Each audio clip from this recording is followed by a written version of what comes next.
Après la mort de ce pauvre monsieur qui s'appelle Philippe, qui est décédé suite à ses blessures a priori parce qu'il a eu le malheur de demander à une bande de jeunes, si on peut appeler ça comme ça, de faire un peu moins de bruit devant chez lui, eh bien tu as eu des indignations et tu as un type qui s'appelle Fabien Roussel, qui est le secrétaire général d'un résidu politique qui s'appelle le Parti communiste français, et qui vient crier à la décence, au respect, etc., etc. Le même Fabien Roussel qui, il y a 15 jours, 3 semaines, s'offusquait, et à juste titre certainement, de la mort du jeune Naël, et ce qui est tout à fait normal, mais qui n'a jamais à ce moment-là parlé de décence, de respect, etc., etc.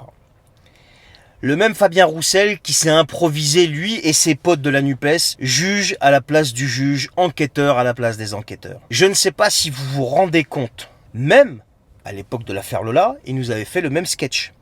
Donc ces gens-là, ils ont l'indignation, la décence, le respect, pas à géométrie variable, à géométrie ultra variable.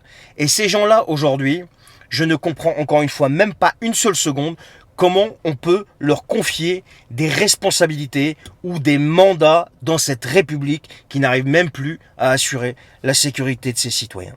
Et non, on ne va pas parler de décence, on ne va pas parler de quoi que ce soit de ce genre-là, de vos fantasmes. On va dénoncer les choses de la manière la plus claire et sans arrêt. Et c'est pas une espèce de communiste qui fait des 2% à la présidentielle, qui va venir nous expliquer ce qu'on doit dire, ce qu'on doit pas dire, et comment on doit réagir, et comment on doit pas réagir, et ce qu'est la décence. Surtout venant de la qui vient expliquer aux gens ce qu'est la décence. Mais c'est une blague, honte à vous, sérieux.